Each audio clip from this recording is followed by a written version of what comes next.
Welcome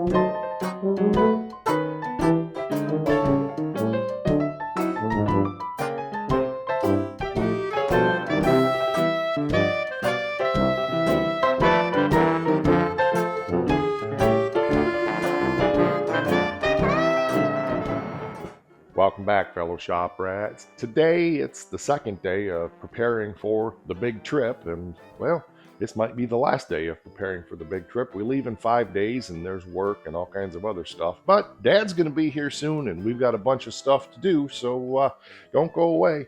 Hope you enjoy this one. I'm Mike. This is My Cars Shop. In our last episode, we had spent a bunch of time test fitting everything for the Oakland and the trailer with the tie downs and so forth. So we've got some more tie down work to do. Dad and I went and did some shopping the other day over in the city, and we picked up some new totes to replace these old beat up ones. We've got lots of Oakland spare parts in here, and that was the one we had all our straps in that we're going to get everything put in here and take a bunch of stuff and put it in the shop. And well, there's just going to be a bunch of organization is what I'm trying to say. So we've got to come up with a game plan on exactly what we're going to do. Dad will be here soon. I know one of the things we talked about is we want to get the trailer hooked up to the truck with the car in it and take it for a little drive and make sure that the load leveler bars all work right and everything, because it's all unknown at this point. One of the things I mentioned in the last episode was I realized that we could use the ratchet part of these straps, but put some shorter ones on there so we don't have to deal with these great big long 20-some foot, whatever they are, straps. Plus the ones that I'm thinking of putting in here, have the clips that lock on that end, and that would make it easier to install, because when you're putting these in, they tend to not stay in the axle straps until you get them tight. And so it'd just be nice to be able to clip them in there and have that work. This end will be fine, no worries there. So I'm going to take these off and replace those straps with the shorter ones, and then we'll go from there. So yeah, this will be a good step forward here in getting things a little more refined, and we won't have to have all of this extra strappage laying around and in the way. That's much better. So we put the short strap in there out of an old strap using the new ratchet. Still has this type of retainer on this end, but when you get up in there with the loops that those things have on them, that hook, this type of hook here, tends to fall out. And so when you're using this type, it's just much better because it stays on there and it makes it much easier to tighten the strap down. So a little thing, but it's kind of an inconvenience, and this just makes it a lot nicer. So I'm going to go ahead and get this one swapped out, and then we'll figure out what we're doing from there. Dad did just call. He'll be here in a little bit. He's on his way. There we go. It's just like downtown. It's just not as crowded. So that's good. That's some good cleanup work. So we will still keep those other straps with us in our strap tote. Say that 4 times real fast. Woo, strap tote. And, we always want to have a few extra things along just in case. But, yeah, I'm much happier with that now. So that's really cool. That works really well. So the next thing I want to do is take and just lubricate these up because, they're old and they need a little help. So I'm going to get that done and make things function a little bit better here. Okay, everything's lubed up now, works better. I also flipped the straps around because I realized I have the ratchets up by the car instead of down here. I did find we have one more shorter one, so that might be a little bit easier. This one's kind of a pain. So I think I'm going to go ahead and swap that out with the shorter one because it has this hook. I think it's a shorter one. Nope, it's a longer one. Never mind, I'm not going to bother because I like the shorter one better. So yeah, the other ones have these flat like this, and those won't work real well with the setup we have here. So we'll take them along because if we have a ratchet break, you can always unbolt these and replace the strap and hook. So that's fine. Yeah, so very good. All right, got to determine what I'm keeping and what is going in the totes, and we'll start getting some organization with all of that.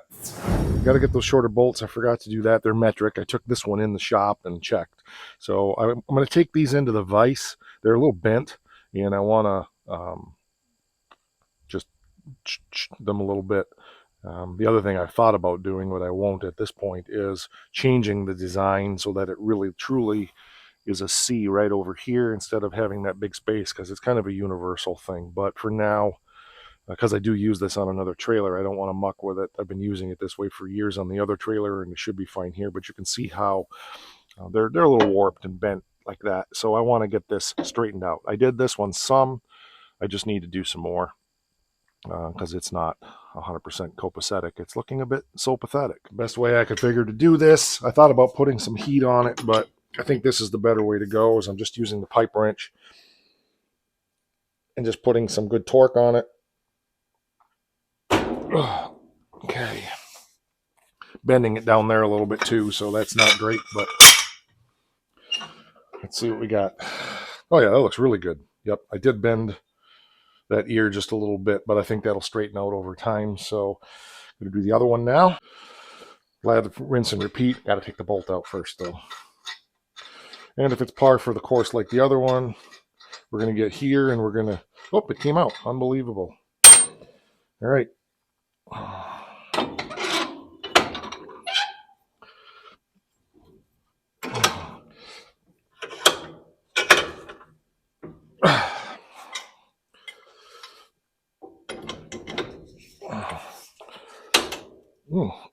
Why is that doing that? The other one didn't do that. Oh, must not have been tight. It was tight, but it wasn't tight. Is what I'm saying.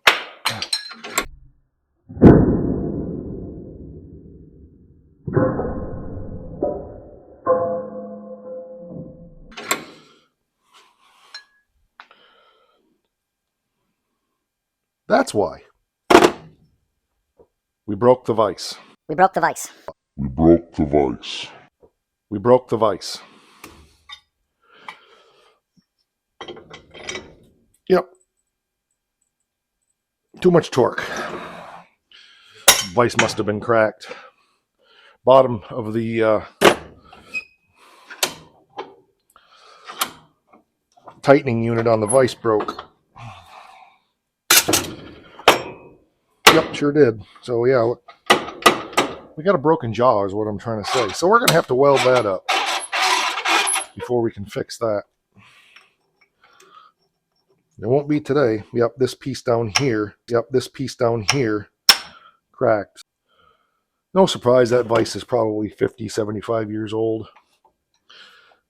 We can fix it. We have the technology. We'll pull it apart and get some nye rod and weld the crap out of it, and it'll be good as new. I hope. We might even make a reinforcement piece to go around there. All right, well, I got to figure out how I'm going to straighten that out, because that obviously didn't work.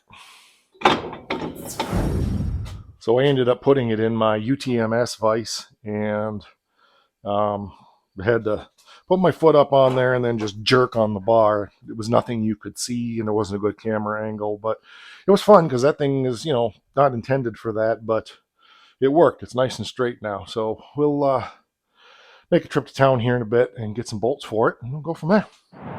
They're both straightened out, and so we'll run to town here in a bit and get some bolts. And Dad's here now, so we're going to, he's going to work on moving all the parts over in the tote, all the spares out of this one here into that one there. And we got oil and probably some antifreeze and other things we'll need to put in too. I also need to remember to put the compressors in. But say hi, Dad. Good morning. It's a day. So I think my goal here is just the stuff that we're going to use that we could potentially need. That's the coil. You might as well have that in there. But parts that are like more restoration stuff or snow tire chains that we're never going to use. Those are probably rim liners, so we don't need those. Don't need these. Yeah. We'll put that stuff back in that tote, and we'll put that upstairs with Okay. in the Oakland section in the warehouse. But yeah, so just a lot of stuff that we want to sort out what we actually want there for the car in case we need it, and then get rid of all the extraneous stuff. And I don't think we're going to hit a blizzard, so we shouldn't need the tire chains.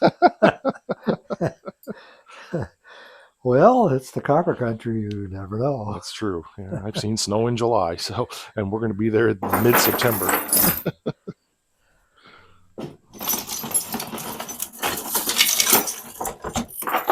This is the good one, right? Yep, that's the good one. We probably will never use it, but I mean, we don't have a spare rubber tire. But in your process in there, also look for the lug nut wrench. That there's that special wrench. Make sure that's in there for taking those. That's the hubcap wrench. Hubcap wrench, okay. But there's another one that's for taking those.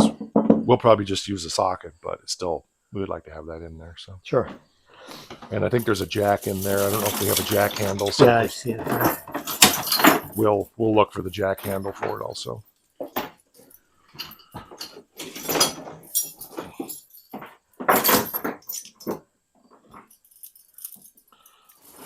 There's the lug wrench right there, and that's the hubcap wrench right there. Okay, well, he'll get that sorted out, and I'm going to scratch my head a minute.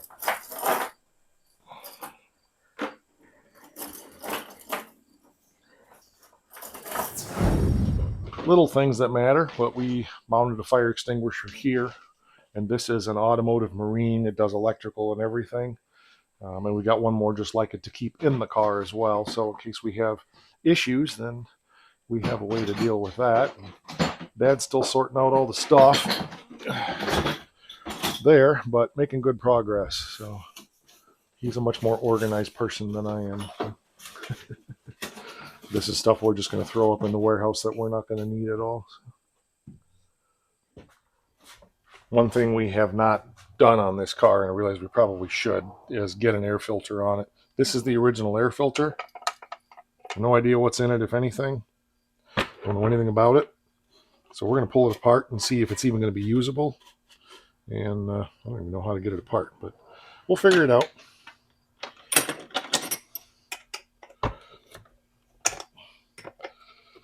So we'll see what's inside of it, if it even has a filter. And I just messaged my friend Chris out of Iowa. He has a 26 Oakland to say, what are you using for an air filter on yours, if anything? I think on my Model A, I never did have one. Just ran it without it because I wasn't driving it on gravel roads or anything. Yeah.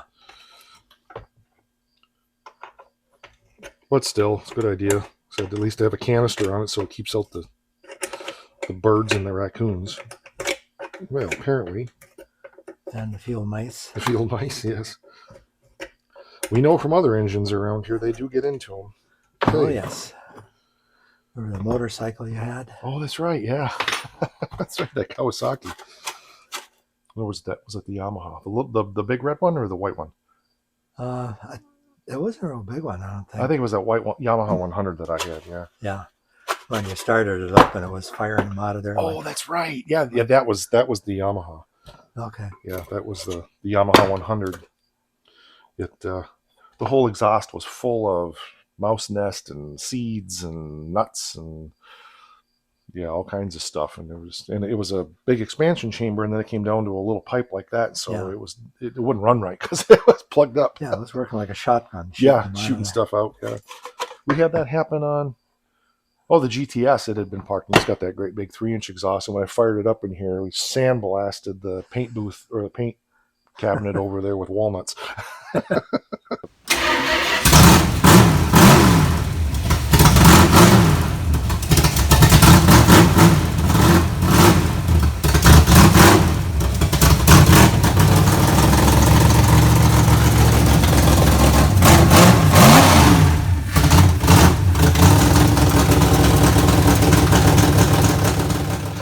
In fact, don't they use nutshells broken up as a cleaning thing? For media blasting, yes, they do. Oh, okay.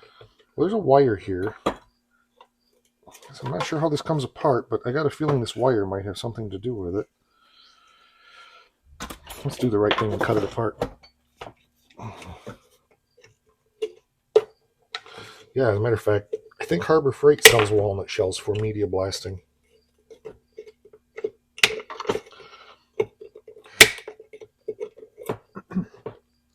So you just stuff them up your exhaust pipe and then start your engine? Yep, 100%. Okay, this is interesting. It's a turbo. And I can see that I think somebody kind of did some aftermarket engineering, because this is not factory. So this isn't really an air filter, it's an air baffle, which is fine. And it's got a little diffuser in here. So I said it was a turbo, like a jet, but Yeah. it's not. So it just keeps out big chunks, but it's not really an air filter. Huh. And for some reason, it wasn't holding together, so they ran little holes and ran wire in it to hold it together, and that's obviously not factory correct. So more depression engineering.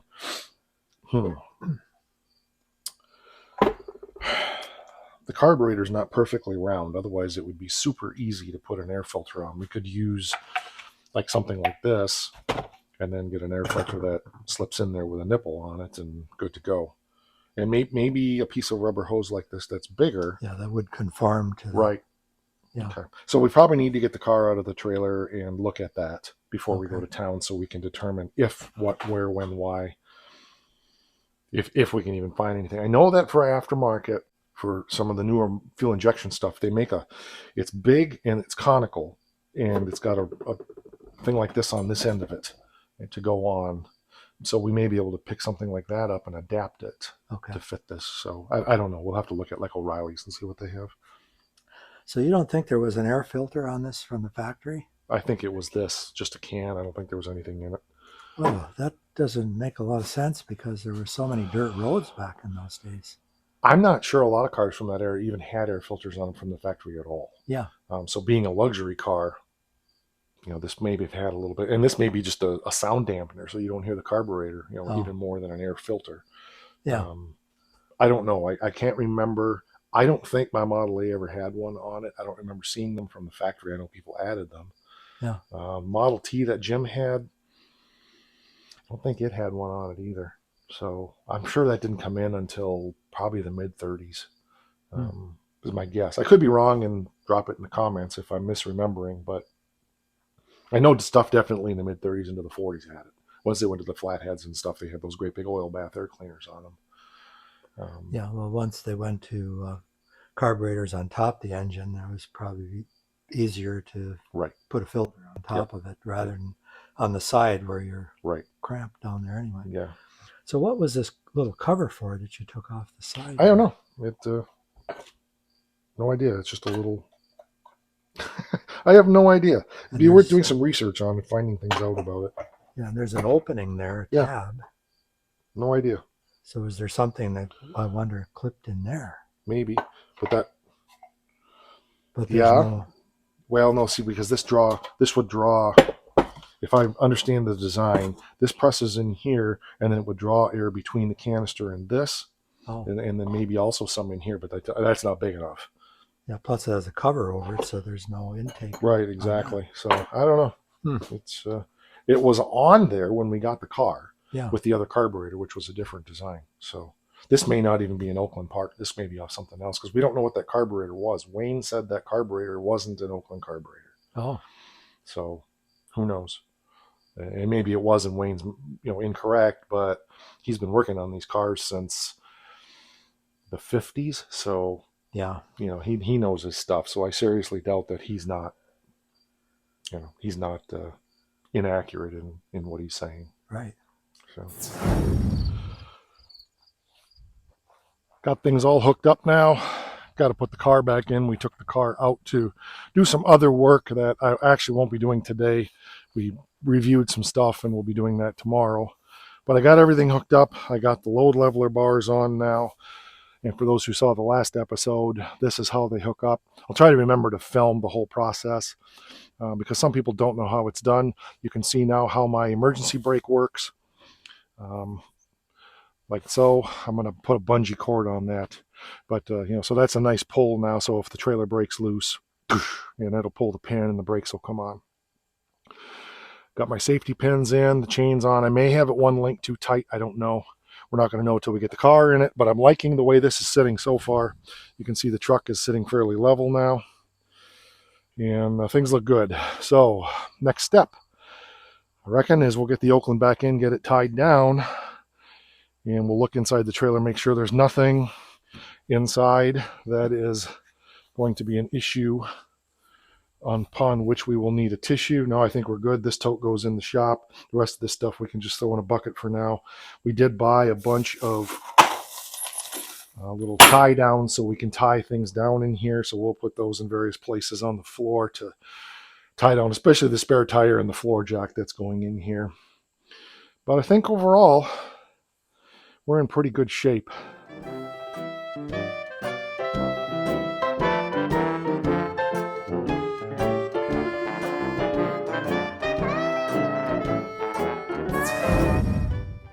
Well, it was a day of little details, but the most important thing is our load leveler system is working well. The car was battened down in the trailer. We made some plans for actually the work I'm going to be doing on it tomorrow. I've got a bunch of fabrication to do. I'm going to leave that be a surprise, so that'll be coming probably in the very next episode after this one. I think this is a Sunday when you're going to see this, so it'll probably be next Friday. So there'll be some fabrication coming for some parts for the Oakland. But the load leveler system works great. The trailer pulls like a dream. I'm quite surprised at how well it pulls. We took it for about a 15-mile journey, ran it up around 65, different speeds. Everything works real good. So I think we're in good shape for the trip. I've got some little tie downs I need to install, but I'm not going to do that yet until I get the floor jack in there and the air compressor that I'm taking and that stuff, and then figure out exactly how I want to tie things down. So I think that's going to do it for today. It's been a long day. Dad and I spent hours running around to different places in town looking for all these little things that we needed, but I think we have everything in place. He got the totes all done. Other than putting the safety chain on the car, we're good. So, but I got to take it out tomorrow anyway and get that work done on it. So that'll be, like I said, that'll be coming. So I think I'm going to knock off here for the day. Dad's just leaving to head home. It's 5 o'clock or so in the afternoon. So we put in a good 6-7 hours today.